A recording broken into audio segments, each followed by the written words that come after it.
우리는 지난 2주 전에 사무엘하 7장의 말씀을 살피면서 하나님이 다윗에게 주셨던 언약을 함께 나누었습니다. 하나님은 다윗에게 이렇게 말씀해 주셨죠. 다윗아, 네가 나를 위해 집을 지어주는 것이 아니라 내가 너를 위해 집을 지어준다 라는 말씀을 해주셨습니다. 그렇습니다. 이것이 하나님과 우리의 관계를 잘 표현해 주는 말씀입니다. 하나님이 우리를 위해 일하십니다. 우리가 하나님을 위해 일하는 게 아니에요. 하나님이 우리를 위해 열심을 나타내시며 우리의 구원을 이루시며 우리를 통해 일을 이루어 가시죠. 그래서 우리는 하나님의 열심을 볼 수 있어야 됩니다. 그것이 성경이 우리에게 가르쳐주는 성도의 가치관이며 성도의 세계관이다라는 것이죠. 그래서 성도는 결코 내가 열심히 했는데 라고 말하지 않습니다. 하나님과 사람에게, 하나님께도 하나님, 내가 하나님께 이렇게 열심히 해드렸는데 저한테 이렇게 갚으십니까? 라고 하지 않아요. 사람에게도 내가 당신한테 그렇게 잘해줬었는데 나한테 이 정도밖에 안 해주느냐 라고 말하지 않아요. 언제든지 나의 열심에 초점을 맞추면 우리는 억울해집니다. 그리고 우리는 비참해지죠. 그리고 우리는 서운해집니다. 그래서 우리는 언제나 하나님의 열심, 그 하나님의 열심에 초점을 둘 수 있어야 됩니다. 하나님께서 오늘도 나를 위해 일하시는구나 라는 것을 성경을 통해서 볼 줄 알아야 되고 삶을 통해서 볼 줄 알아야 되는 것이죠. 지난번 7장에서 그런 하나님의 열심의 메시지를 봤다면 그 8장으로 넘어가잖아요. 8장으로 넘어가면 다윗이 연전연승하는, 전쟁에서 승리하는 모습을 나타내 보입니다. 그러나 여기서도 마찬가지예요. 이것은 다윗의 전쟁의 승리의 기록이 아닙니다. 다윗을 이기게 하시는 하나님의 승리의 기록입니다. 그 증거가 8장 6절 말씀 한번 찾아보십시오. 한 장 앞으로 가보셔서 8장 6절 다 같이 한번 읽어보도록 하겠습니다. 8장 6절입니다. 시작. 다윗이 다메섹 아람 수비대를 두매 아람 사람이 다윗의 종이 되어 조공을 바치니라. 다윗이 어디로 가든지 여호와께서 이기게 하시니라. 아멘. 여호와께서 이기게 하시더라 라는 것입니다. 14절 하반절도 보십시오. 똑같은 표현이 반복됩니다. 8장 14절에 보면 다윗이 어디로 가든지 여호와께서 이기게 하시더라 라는 것입니다. 다윗은 이 전쟁의 승리가 자기의 능력, 자기의 용감함에 비롯된 것이 아니라는 것을 잘 알고 있었습니다. 그래서 이 전쟁의 전리품을 자기가 취하는 것이 아니라 하나님께 바쳐요. 8장 11절 보면 그 전쟁에서 나온 전리품을 하나님께 바치는 다윗의 모습을 볼 수 있습니다. 이렇게요, 성경은요 끊임없이 하나님의 은혜를 우리에게 가르쳐 줍니다. 하나님이 우리를 위해서 얼마나 열심히 일하시는가를 우리에게 잘 보여주는 것이죠. 오늘 본문에도 그 이야기가 이어지는 것입니다. 9장으로 넘어와서도 마찬가지입니다. 하나님의 은혜.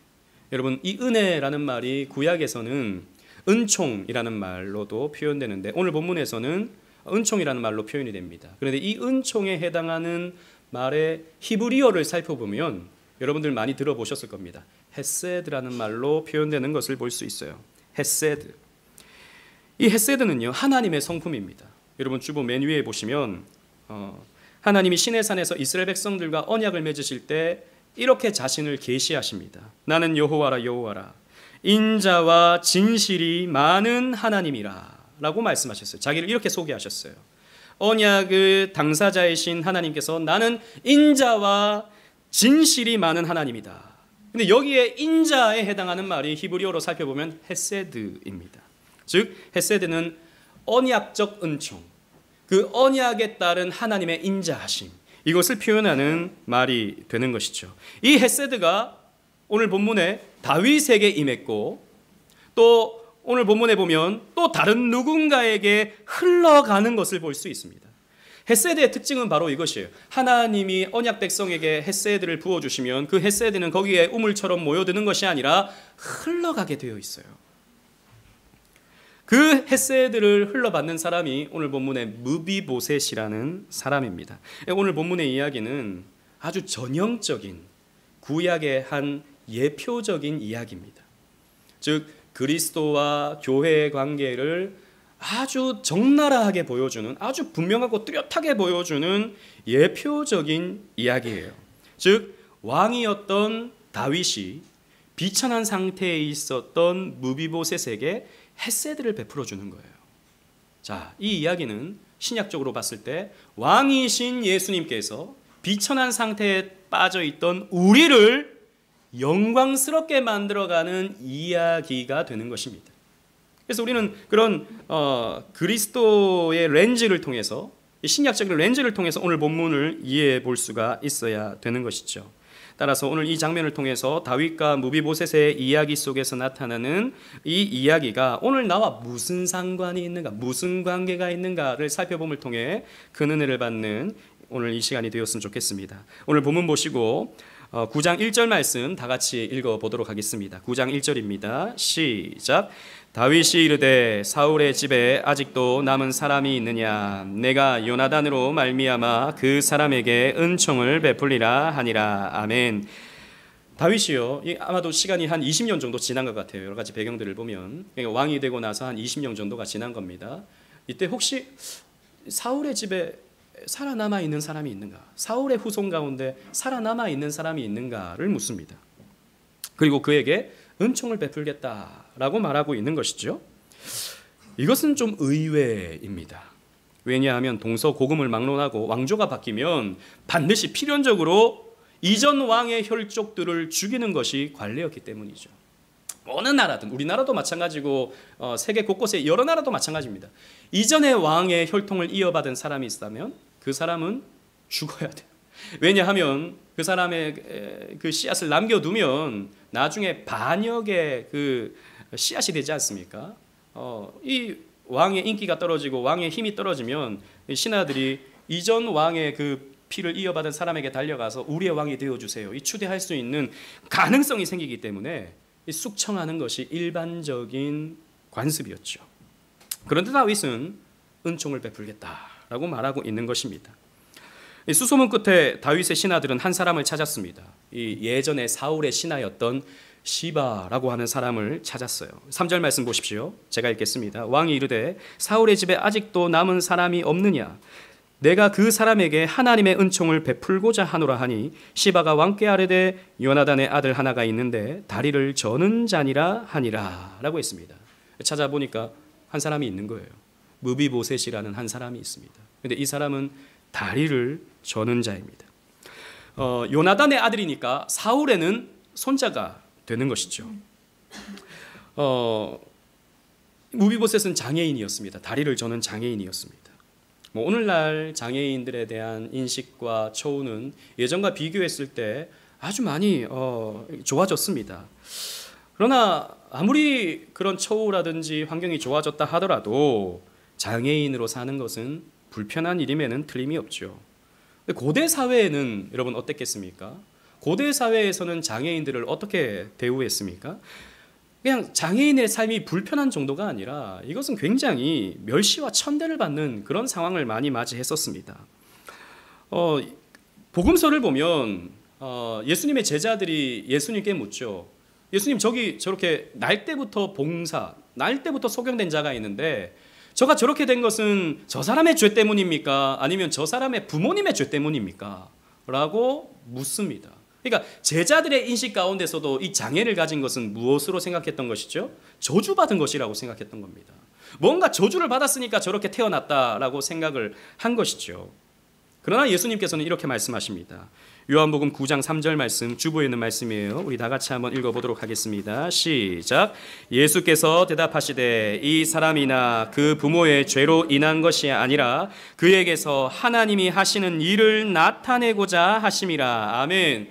여러분, 예수님의 이 말씀을 보십시오. 이 말씀은 고대 사람들의 상식, 이 장애를 가진 것은 이건 비천한 것이고 이것은 저주받은 것이다 라고 하는 사람들의 생각을 완전히 깨부시는 생각입니다. 아니다라는 것이죠. 죄 때문이 아니다, 저주 때문이 아니다, 하나님이 저를 통해서 하실 일이 있기 때문에 저렇게 태어난 것이다 라고 말씀해 주세요. 여러분, 장애뿐만이 아닙니다. 우리의 가난도 마찬가지예요. 우리의 실패도 마찬가지입니다. 우리의 질병과 우리가 만나는 사건 사고들 다 마찬가지예요. 우리의 무슨 죄 때문에 찾아오는 저주가 아니라 그것을 통해서, 그 가난을 통해서, 그 문제를 통해서 우리를 통해서 하나님이 하실 일이 있는 거예요. 그 일을 통해서 하나님은 영광을 나타내시고자 하는 겁니다. 이 날 때부터 소경된 자도 이 예수님을 만나서 어떻게 됩니까? 눈을 뜨게 되죠. 실로암에서 눈을 뜨게 됩니다. 하나님의 영광을 보게 되는 것입니다. 하나님은 그렇게 장애에 대한 인식을 완전히 바꿔 놓으셨던 것입니다. 하나님은 이 무비보셋을 통해서 하나님의 하시는 일, 헤세드를 나타내시고자 이렇게 무비보셋에게 장애를 허락하신 거예요. 이 무비보셋이 어떻게 장애를 얻게 되었는가에 대해서는 우리가 예전에 살펴보진 않았지만 사무엘하 4장 4절을 보면 그 사연이 나타납니다. 주보에 있는데요. 우리 함께 읽어보도록 하겠습니다. 사무엘하 4장 4절입니다. 시작. 사울의 아들 요나단에게 다리 저는 아들이 하나가 있었으니 이름은 무비보셋이라. 전에 사울과 요나단이 죽은 소식이 이스라엘에 올 때에 그의 나이가 5살이었는데 그 유모가 안고 도망할 때 급히 도망하다가 아이가 떨어져 절게 되었더라. 아멘. 보십시오. 사울과 요나단이 죽게 되었다라고 하는 소식이 왕궁에 전해졌을 때 여러분 그 왕이 죽잖아요. 그리고 지금 블레셋이 쳐들어오고 있는 상황입니다. 그러면 왕궁을 정복할 것이라는 것은 분명한 일이에요. 그러니까 이 유모가 이 무비보셋을 키우던 유모가 이 무비보셋을 안고 도망을 간 거죠. 근데 도망을 가다가 어떻게 됐습니까? 이 아이가 떨어져 버린 겁니다. 떨어지면서 다리가 부러지게 되었고 그때부터 장애를 갖게 된 것입니다. 그런데 여러분 이 떨어짐이라고 하는 것이 굉장히 상징적이에요. 무비보셋이 떨어졌다. 원래는 여러분 무비보셋은 요나단의 아들이죠. 요나단은 사울의 첫째 아들입니다. 정상적으로 가면 사울의 왕권이 요나단에게 넘어가고 요나단의 왕권은 무비보셋에게 넘어간 것은 뻔한 일이었습니다. 왕자였어요. 왕자의 자리에서 떨어진 거죠. 그 영광스러운 자리에서 떨어진 것입니다. 그래서 장애를 안고 살아갈 수밖에 없었어요. 또 뿐만 아니라 무비보셋은 숨어 살아야 했습니다. 4절 말씀 보십시오. 오늘 본문 4절. 왕이 그에게 말하되 그가 어디 있느냐 하니 시바가 왕께 아뢰되 로드발 암미엘의 아들 마길의 집에 있나이다 하니라 라고 합니다. 로드발에 산다라는 것이죠. 이 로드발이라고 하는 것은 우리가 잘 익숙하지 않은 표현인데요. 다른 성경에 보면 로데발이라고 표현하기도 합니다. 근데 이곳은 요단 동편에, 그러니까 요단강 동편 북쪽에 거의 국경지대에 있는 지역이에요. 그러니까 예루살렘 그리고 이전에 사울이 살던 길갈 이쪽 지역과 비교하면 거기가 이스라엘의 중심지라면 이곳은 시골 중에 시골, 깡시골 중에 깡시골, 거의 땅끝 마을 그 정도 되는 것입니다. 여러분 왜 무비보셋은 이곳에서 살고 있었을까요? 우리가 쉽게 추측할 수 있죠. 어쨌든 사울의 피를 이어받았습니다. 망한 멸족의 씨앗입니다. 그러니까 뭐 다윗은 죽이지 않으려고 한다 하더라도 충성 경쟁하는 다윗의 신하들이 살고 있네, 여기 있네 라고 하면서 얼마든지 죽일 수 있는 그런 상황이 되는 것 아닙니까? 게다가 장애까지 안고 있습니다. 사람들에게 멸시천대를 받을 수 있는 가능성이 너무 높은 것이죠. 그래서 아마도 이런 시골에, 깡시골에 살고 있는 것이 아닌가 이런 추측이 되는 것입니다. 여러분 이 무비보셋의 상황을 한번 생각해 보십시오. 무비보셋의 마음이 어떠했겠습니까? 원망에 사무쳐 있지 않겠습니까? 아니 내가 그래도 왕족인데 우리 할아버지가 조금 더 나라를 잘 다스렸다면 내가 이런 비참한 꼴을 당하지 않았을 텐데 유모가 나를 안고 그때 떨어뜨리지만 않았더라면 내가 그래도 정상적으로 살 수 있었을 텐데 내 꼴이 지금 뭔가? 사람들에게 혹시 내 정체가 들킬까 봐, 내 신분이 드러날까 봐 늘 노심초사하면서 그렇게 살아가던 인생이 아니었을까요? 참으로 비참한, 참으로 불쌍한 인생을 이 무비보셋이 살고 있었던 거죠. 그런데 어느 날 한 사람이 찾아옵니다. 당신이 사울의 손자입니까? 당신 누구요? 라고 하니까 저는 다윗이 보냈습니다 라고 말하는 거죠. 여러분 아마도 그때 무비보셋의 마음은 철렁 내려앉았는지 몰라요. 이제 때가 왔구나. 나는 이제 끝이구나 라고 생각을 했을 겁니다. 그러나 다윗은 무비보셋에게 죽음이 아닌 헤세드를 베푸는 것이죠. 1절 말씀 보시면 다윗은 그 사람에게 은총을 베풀리라 라고 했습니다. 내가 그 사람에게 헤세드를 베풀리라 라고 했어요. 그런데 3절에 보면 좀 더 이 헤세드를 구체적으로 설명해 줍니다. 3절에 보면 내가 그 사람에게 하나님의 은총을 베풀고자 하노라 라고 말하고 있다는 것이죠. 이것은 단순히 개인적인 은총이 아니에요. 개인적인 어떤 호의가 아닙니다. 하나님의 은총, 하나님의 헤세드를 베풀겠다라는 것입니다. 여러분, 앞에서 이 헤세드는 어떤 특징을 가지고 있다고 했습니까? 언약적이다라고 했죠. 하나님과의 그런 언약, 그리고 요나단과의 맺었던 그 언약으로 말미암는 헤세드인 것입니다. 단순히 그냥 불우이웃돕기가 아니에요. 자선 사업이 아닌 것입니다. 7절 말씀에도 보면, 여러분 7절 우리 다 같이 한번 읽어볼게요. 7절, 본문 7절입니다. 시작. 다윗이 그에게 이르되 무서워하지 말라. 내가 반드시 내 아버지 요나단으로 말미암아 내게 은총을 베풀리라. 내가 내 할아버지 사울의 모든 밭을 다 내게 도로 주겠고 또 너는 항상 내 상에서 떡을 먹을지니라 하니. 보십시오. 다윗이 뭐라고 말합니까? 요나단으로 말미암아 내게 은총을 베풀겠다라고 말하고 있는 것입니다. 요나단은 다윗의 친구였죠. 그 누구보다도 끈끈하게 서로를 사랑했던 다윗과 요나단이었습니다. 이들 가운데 맺었던 언약이 있었어요. 사무엘상 8장 3절에 보면 요나단은 다윗을 자기 생명같이 사랑하여 더불어 언약을 맺었다라고 말씀하고 있죠. 둘 사이는 언약 관계였다라는 것입니다. 그 언약의 내용이 20장에 상세히 나옵니다. 20장 사무엘상 20장 14절 15절 주보에 있는데요. 제가 14절을 읽고 15절을 함께 읽겠습니다. 너는 내가 사는 날 동안에 여호와의 인자하심, 여기도 헤세드가 나오죠. 인자하심을 내게 베풀어서 나를 죽지 않게 할 뿐 아니라 시작. 여호와께서 너 다윗의 대적들을 지면에서 다 끊어 버리신 때에도 너는 내 인자하심을 내 집에서 영원히 끊어 버리지 말라 하고. 보십시오. 너가 왕이 되어서 내 지면의 모든 원수들을 다 멸할 때에 혹 우리 집안, 우리 후손들을 멸하지 않도록 약속해달라라고 하는 요청을 요나단이 합니다. 다윗은 기꺼이 그 약속에 응하게 되죠. 그리고 마지막으로 만났을 때, 다윗과 요나단이 마지막으로 만났을 때가 사무엘상 23장에도 나타나는데요. 거기도 보면 다윗과 요나단이 이 언약을 다시 한번 하는 것을 볼 수 있어요. 그때는 다윗이 이제 왕이 될 것을 안다. 요나단이 네가 앞으로 왕이 될 것인 줄 안다. 그때 우리의 후손들을 좀 지켜달라라고 하는 요청을 하는 것이죠. 다윗은 요나단만 이런 언약을 맺은 것이 아닙니다. 사울과도 언약을 맺었었죠.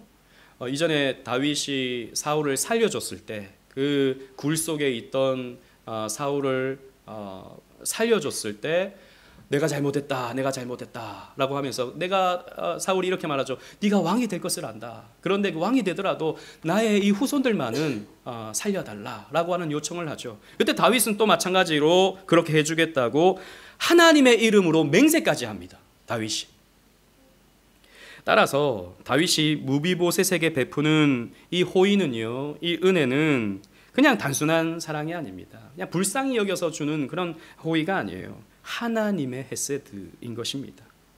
여러분, 하나님과 우리의 관계가 딱 그렇습니다. 하나님이 우리를 사랑하시는 것은 단순히 우리를 감정적으로 사랑해서가 아니에요.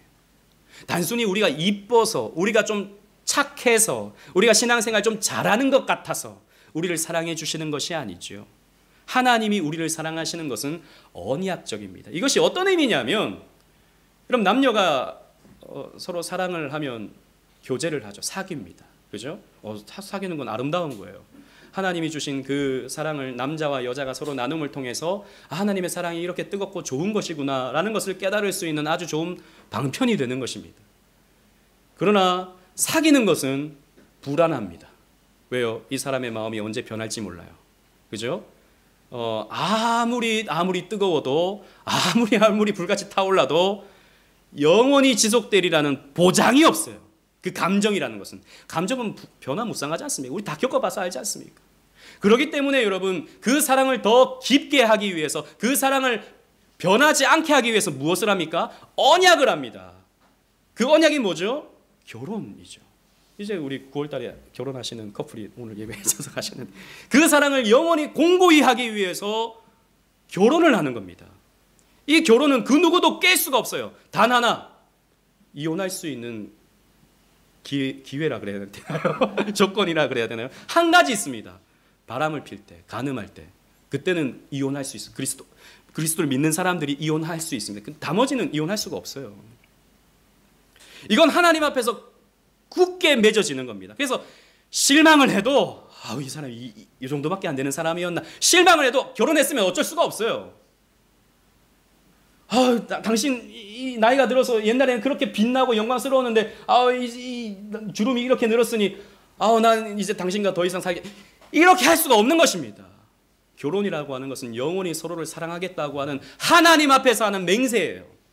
그래서 이 결혼은 언약적입니다. 여러분, 하나님이 우리를 사랑하시는 것이 이렇게 언약적이다라는 것이에요.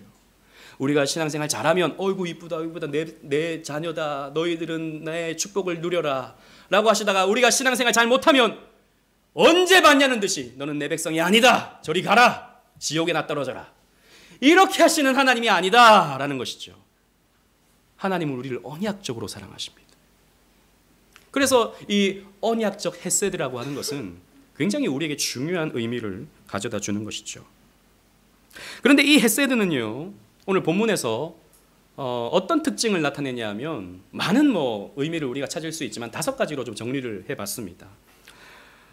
헤세드의 특징, 첫 번째는 강한 자가 약한 자에게 베푸는 것입니다. 본문 6절 말씀 한번 다 같이 읽어볼까요? 6절입니다. 시작. 사울의 손자 요나단의 아들 무비보셋이 다윗에게 나와 그 앞에 엎드려 절하매 다윗이 이르되 무비보셋이여 하니 그가 이르기를 보소서 당신의 종이니이다. 아멘. 이 왕인 다윗이 무비보셋을 찾아가는 겁니다. 물론 신하를 보내서 가는 거지만 무비보셋을 찾아가는 겁니다. 무비보셋이 다윗에게 오는 게 아니에요. 무비보셋이 내가 먹을 것이 없으니, 내가 지금 이렇게 죽게 되었으니 나를 좀 살려주십시오 라고 나아가는 게 아닙니다. 왕이 찾아와요. 여러분, 세상의 모든 종교는 인간이 신을 찾아갑니다. 인간이 절에 가고, 인간이 무슨 장군 무슨 보살 찾아가죠. 그래서 묻습니다. 뭘 하면 되냐고.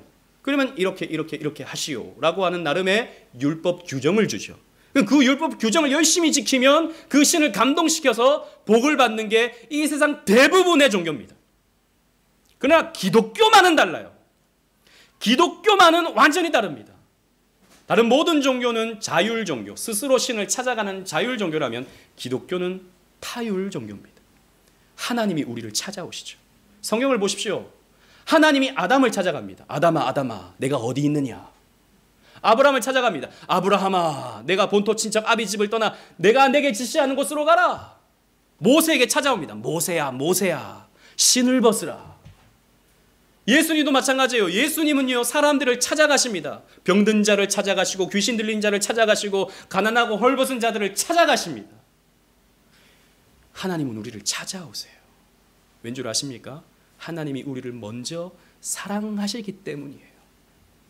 우리가 하나님을 먼저 사랑한 것이 아닙니다. 하나님이 우리를 먼저 찾아오십니다. 그 강하신 하나님이, 사실 하나님은 부족함이 없으세요.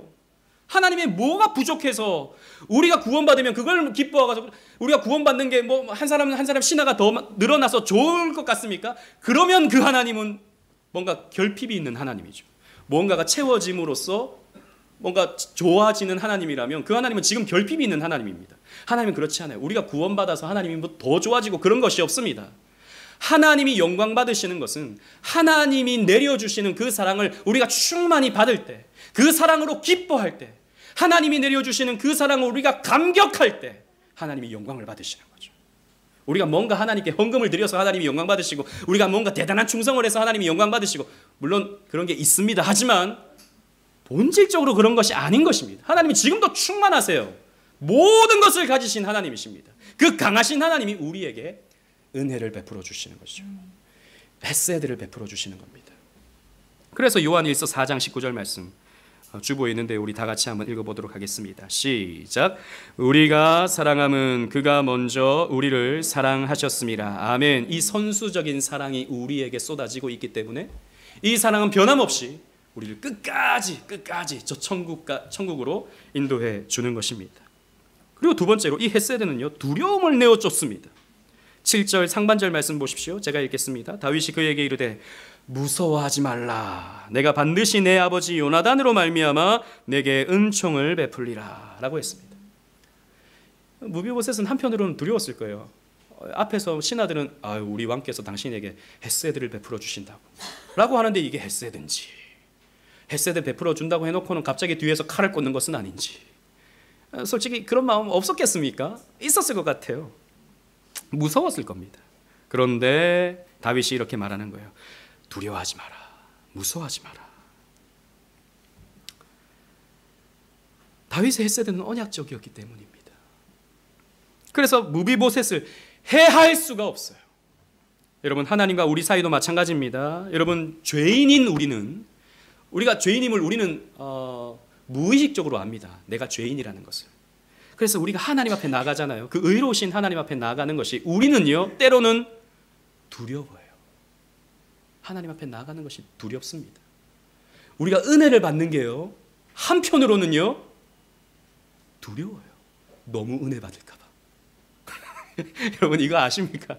너무 은혜 받으면 내 인생은 없어지고 하나님을 위해서 내가 살까 봐 두려운 거예요. 그래서 아우구스티누스도 그랬죠. 하나님 적당히 주세요.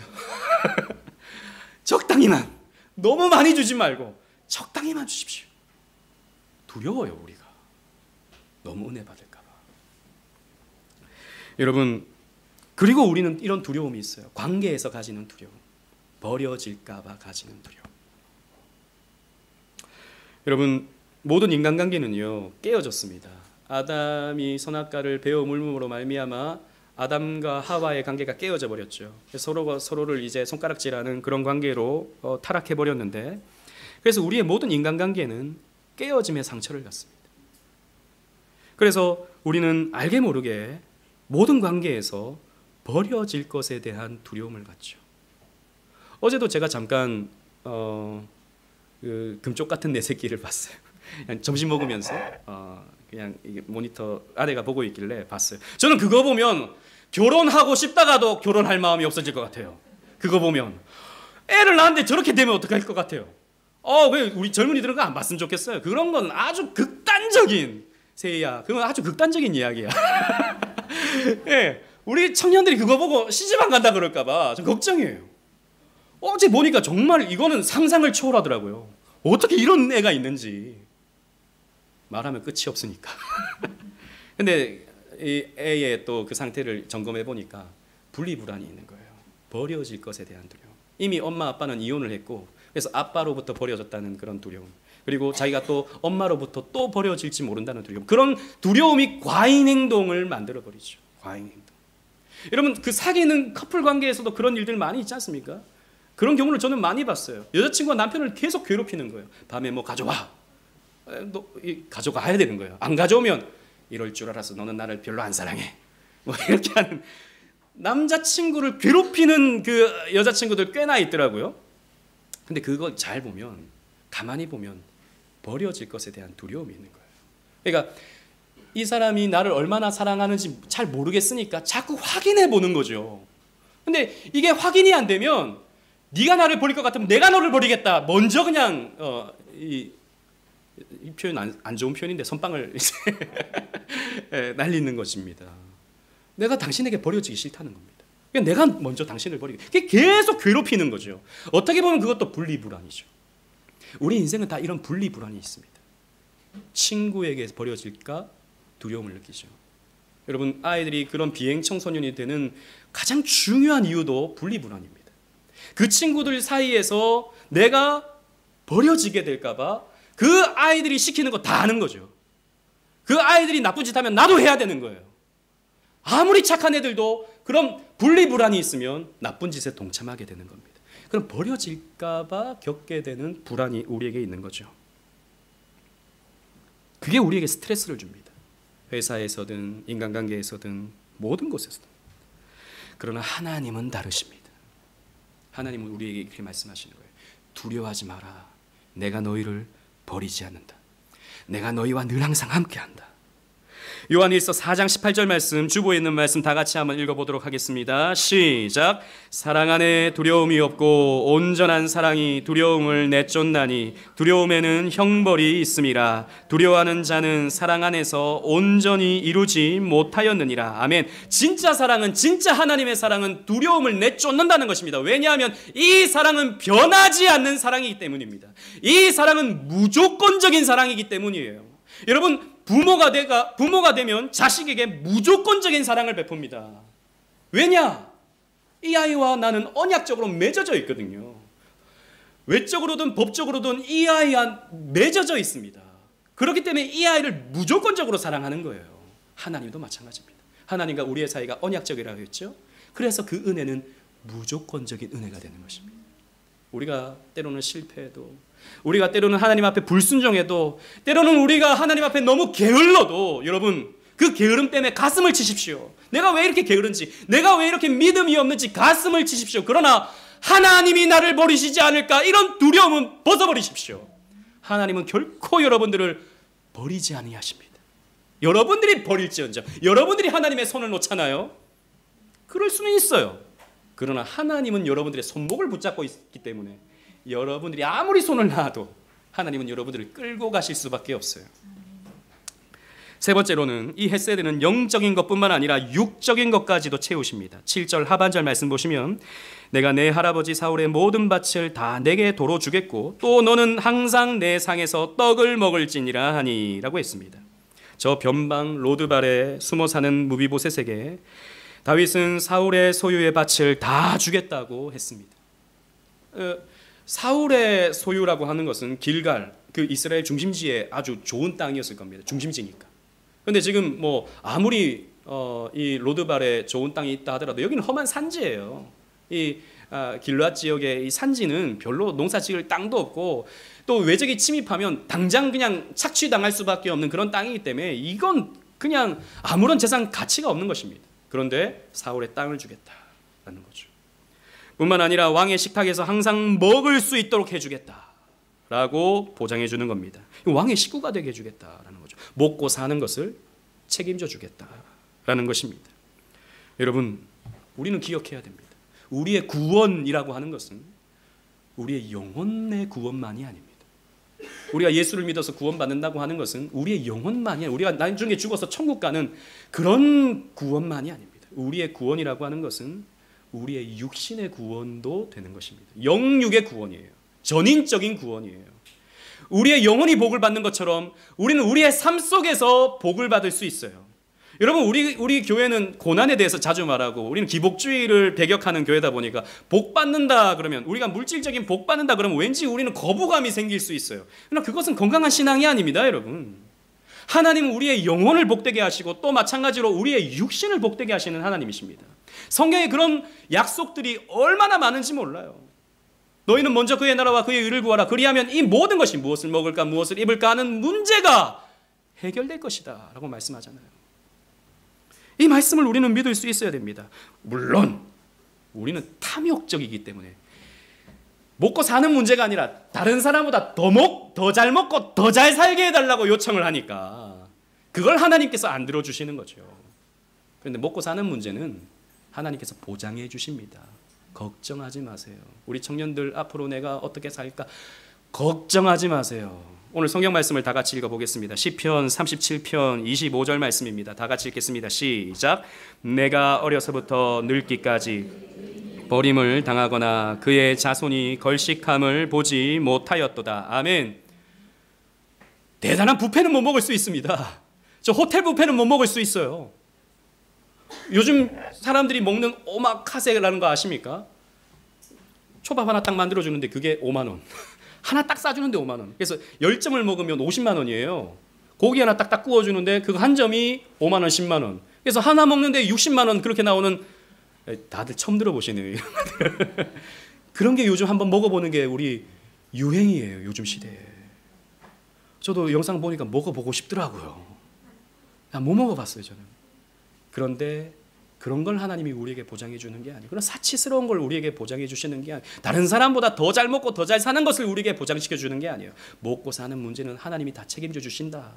그러므로 너희들은 먼저 그의 나라와 그의 의를 구하라 라고 성경은 우리에게 말씀해 주고 있는 것입니다. 네 번째, 이 헤세드는요, 받는 자로 하여금 자신을 겸손하게 만듭니다. 8절 우리 다 같이 한번 읽어보겠습니다. 본문 8절입니다. 시작. 그가 절하여 이르되 이 종이 무엇이기에 왕께서 죽은 개 같은 나를 돌아보시나이까 하니라. 아멘. 무비보셋은요, 다윗의 헤세드 앞에서 자신을 낮추었습니다. 나를 종이라 그랬죠. 무비보셋은 자신을 종이라 그랬습니다. 그런데 종 정도가 아니에요. 그 뒤에 뭐라고 말합니까? 자신을 죽은 개 같은 나라고 말하고 있습니다. 이 욕 같아서 죽은 개 같은 나, 이런 표현이 좀 쓰기가 좀 어렵더라고요. 그런데 여러분, 우리가 들어도 이건 좀 약간 사람을 좀 비하하는 말 같이 들리죠. 그런데 이스라엘 사람들에게 있어서는요, 이것은 굉장히 저주스러운 표현입니다.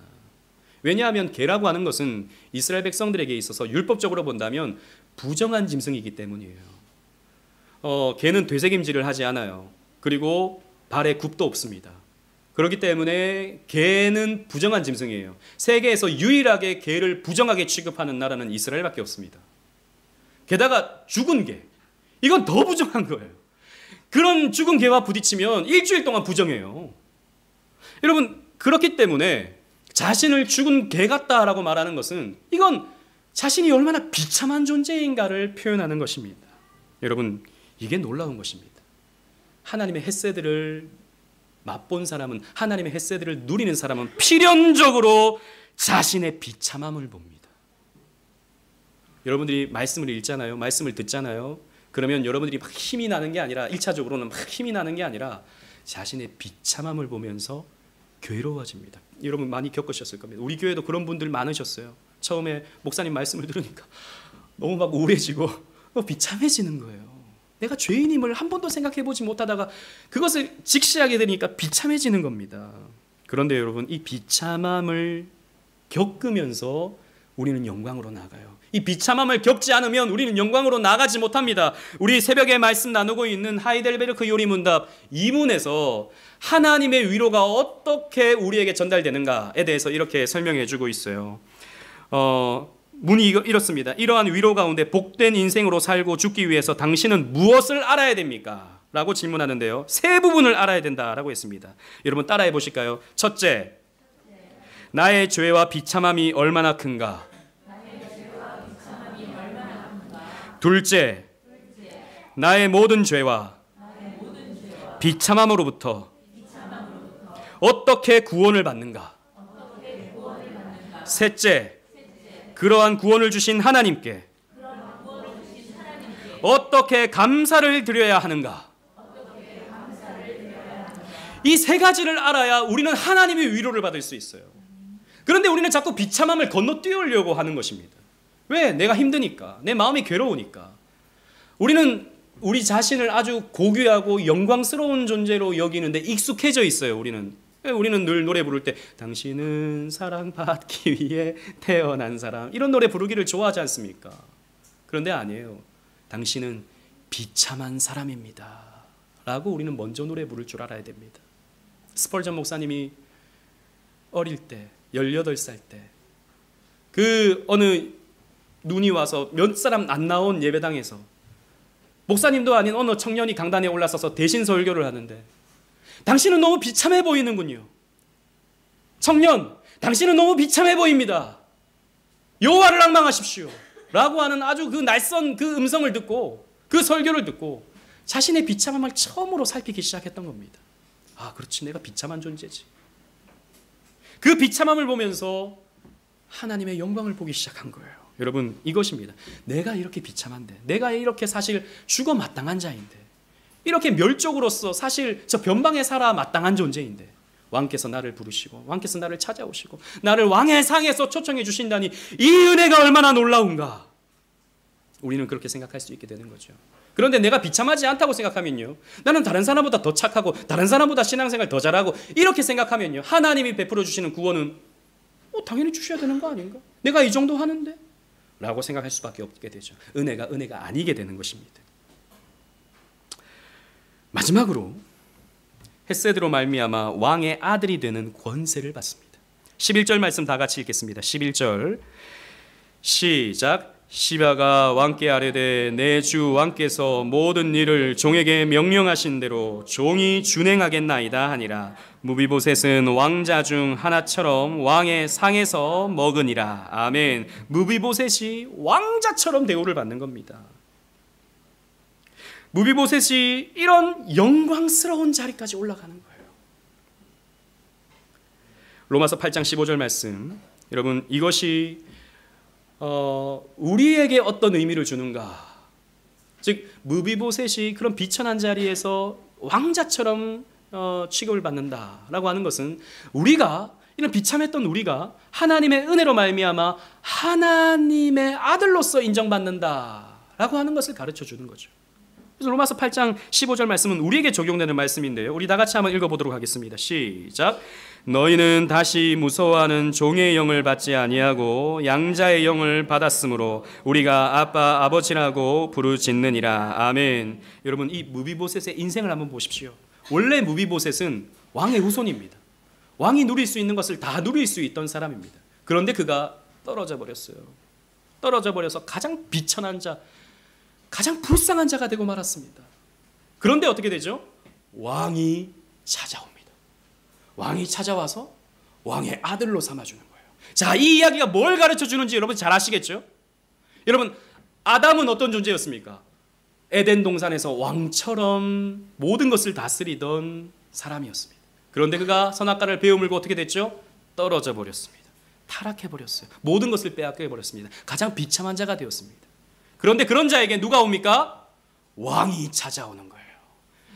하나님, 우리의 왕이신 하나님께서 육신을 입고 이 땅에 오시는 겁니다. 그를 찾아오시죠. 그리고 그를 어떻게 합니까?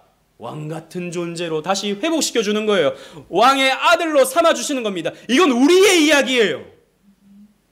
이것은 성도를 어떻게 영광스럽게 만들어 가시는가를 가르쳐주는 구약의 예표적 이야기인 것입니다. 그래서 여러분 요한복음 1장 14절에 여러분 잘 아는 말씀이죠. 말씀이 육신되어 우리 가운데 거하심에 우리가 그의 영광을 보니, 예수님의 성육신을 이렇게 표현하는 겁니다. 영광을 보니 아버지의 독생자의 영광이요 은혜와 진리가 충만하더라. 이 말씀 잘 아시죠, 그죠? 은혜와 진리가 충만하더라. 근데 이 은혜와 진리라는 표현은 그냥 나온 말이 아닙니다. 이 말은 여러분 아까 우리가 살폈죠. 출애굽기 34장 5절 말씀, 하나님이 자신을 계시하실 때, 언약을 맺으실 때 나는 인자와 진실이 많은 하나님이라. 이 말이 헤세드와 에메트, 헤세드라는 말이 인자, 그리고 진실이라는 말은 에메트라는 말인데, 이 말을 헬라어로 번역했을 때 이렇게 되는 거예요. 은혜와 진리가 충만하더라. 그러니까 그 언약 맺으셨던 하나님이 누구란 말입니까? 예수 그리스도. 예수님께서 우리에게 무엇을 주신다는 겁니까? 헤세드를 주신다라는 것입니다. 사실 성경의 이야기가 다 이거예요. 창세기부터 요한계시록까지가 다 이 이야기입니다. 여러분 보세요. 요셉이 온갖 누명을 뒤집어 쓰고 감옥에서 비천한 자가 되었습니다. 그런데 하나님께서 어떻게 하시죠? 그를 애굽의 총리로 영광스럽게 바꾸어 주시는 거예요. 다윗도 마찬가지였죠. 다윗은 사울의 눈을 피해서 도망다니는 비루한 인생이었습니다. 그런데 하나님께서 다윗을 어떻게 만들어 주십니까? 영광스러운 이스라엘의 왕으로 높여 주시는 겁니다. 우리도 마찬가지예요. 우리도 타락해서 비천한 자가 되었습니다. 여러분, 우리 인생은요 비참합니다. 우리 꽤나 괜찮은 인생을 사는 것처럼 여기 보이지만, 여러분들 보면 다 잘 사시는 것처럼 보이지만, 여러분들은 알아요. 여러분들의 인생이 얼마나 비참한지. 돈을 벌어봤어요. 그런데 이게 내게 행복을 주지 않아요. 사랑도 해봤어요. 그런데 시간이 지나면 그것 때문에 받는 상처가 너무 커요. 자식을 키워봤어요. 알죠 이건? 이건 알죠? 뭘 해봐도 여전히 배고프고요. 뭘 해봐도 여전히 외롭습니다. 우리가 비참합니다. 우리가 비참해요. 우리 아까 우리 친구들한테 그렇게 얘기했어요. 공부하느라고 힘들대요. 수학 때문에, 국어 때문에 힘들대요. 그런데 목사님이 아주 슬픈 이야기를 해줄게. 어른이 되면 더 힘들단다. 맞아요, 아니에요? 맞아요. 어른이 되면 더 힘들어요. 아이들이 아까 힘들대요. 학교 가는 게 너무 힘들대요. 근데 어른이 되면 더 힘들단다. 더 힘들어요. 비참해요. 이런 비참함을 느낄 때 왕을 찾아가십시오. 이미 왕은 여러분들을 초청해 주셨습니다. 그런데 우리는 왕을 찾아가지 않고 아니 돈을 더 벌어봐야겠어. 내가 이 정도밖에 못 벌어봤으니까 내가 기쁨을 못 누렸던 거야. 돈을 더 많이 벌어봐야겠어. 저 변방 로드말에 가가지고 거기서 계속 농사만 짓고 있는 거예요. 왕한테 갔다가 내가 죽으면 어떡해? 왕한테 내가 갔다가 내가 뒤에 등 위에 칼 맞으면 어떡해? 이렇게 생각하면서 왕 앞에 나오지 못하고 여전히 그냥 거기서 농사 짓고 살려고 그러고 여전히 나의 성을 쌓고 살려고만 하는 거예요. 그러니까 우리는 더 비참해지는 겁니다. 하나님이 아닌, 예수님이 아닌 다른 무언가에 우리의 정성을 바치고 우리의 헌신을 바치고 충성을 바친다 한들 그 모든 것은 우리에게 실망만 줄 뿐입니다. 다 경험해 보셨잖아요. 그러므로 우리는 우리의 왕이신 그리스도 앞에 나가야 됩니다. 넙죽 엎드려서 당신만이 나를 복되게 하실 수 있고 당신만이 나를 행복하게 만드실 수 있는 분이십니다 라고 그분께 우리의 삶을 온전히 드릴 때 거기에서 우리는 영광스러움이 나타나요. 내 인생의 영광스러움이 나타난다고요. 말씀을 맺겠습니다. 성도의 모습입니다. 이것이 성도의 모습이에요. 그런데 여러분, 제가 지금까지는 무비보셋에게 초점을 맞췄습니다. 그러나 결말 부분에서는 좀 다윗에게 초점을 맞췄으면 좋겠어요. 다윗은 하나님의 헷세들을 받았던 사람입니다. 하나님의 열심을 보기 시작했어요. 하나님을 누리기 시작했습니다. 하나님의 영광을 누렸어요. 그래서 그 영광을 다른 누군가에게 흘려주고 싶었습니다. 하나님 앞에 약속했던 것이 있었기 때문에, 그 요나단과 약속했던 것이 있었기 때문에 혹시라도 남아있는 사람이 있다면 내가 선을 베풀겠다, 은총을 베풀겠다라고 한 것이죠. 여러분, 이게 성도의 모습입니다. 여러분, 이사야 32장 8절 말씀 함께 읽도록 하겠습니다. 주보이는 말씀이에요. 시작. 존귀한 자는 존귀한 일을 계획하나니 그는 항상 존귀한 일에 서리라. 아멘. 보십시오. 존귀함을 누렸던 사람은 존귀한 일을 계획합니다. 그리고 항상 존귀한 일에 서게 됩니다. 그래서 참 이 헷세들을 충만히 받는 것이 우리에게 중요해요. 아이들에게 사랑을 많이 주면 그 아이는 다른 누군가를 사랑하는 것이 익숙해집니다. 근데 아이들에게 사랑을 주지 않으면 그 아이는 다른 누군가를 사랑하는 게 힘든 거예요. 마찬가지입니다. 존귀함을 받는 사람은 존귀한 일을 하고요, 존귀한 자리에 서게 되는 거예요. 하나님의 헷세들을 받은 사람은 그 헷세들을 다른 누군가에게 흘려줄 줄 아는 사람이 되어야 되는 것입니다. 여러분, 은혜 받으셨습니까? 하나님에게 이 구속적인 은총을 여러분 이해하셨고 믿으셨고 그 은혜 속에서 맛을 보셨습니까? 그렇다면 여러분들은 그 헷세들을 우물과 같이 여러분 가두어둬서는 안 되는 것입니다. 이 헷세들을 시냇물같이 흘려줄 줄 알아야 돼요. 지금 중국이 메콩강의 그 상수원을 다 댐으로 막아놔서 메콩강이 다 말랐다 그러잖아요. 그래서 저 동남아시아 사람들이 엄청 힘듦을 지금 겪고 있다는 뉴스를 봤는데 얼마나 이기적입니까? 자기만 다 누리겠대요. 자기만 그 수원의 그 풍부함을 다 누리겠대요. 다른 사람은 죽든지 말든지. 그러면서 돈 몇 푼 던져주면서 무슨 뭐 대단한 것을 하는 것처럼. 여러분, 우리가 그렇게 살아서는 안 되는 것입니다. 은혜를 누리셨습니까? 하나님의 사랑을 맛보셨습니까? 그렇다면 그 사랑을 나누셔야 돼요. 먼저 사랑해 주셔야 돼요. 남편을 먼저 사랑해 주시고 아내를 먼저 사랑해 주시고 자녀를, 부모님을, 내 주변 사람들을, 우리 교우들을 먼저 아껴주시고 사랑해 주셔야 됩니다. 우리 오직은혜 교회는 너무 좋은데 한편으로는 너무 무관심해요.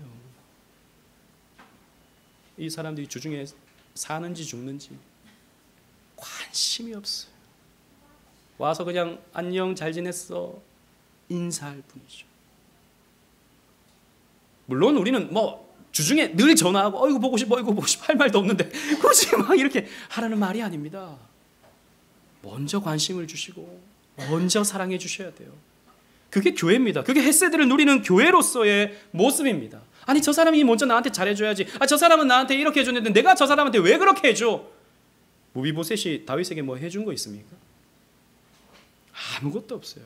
그러나 은혜 받은 다윗은 베푸는 것입니다.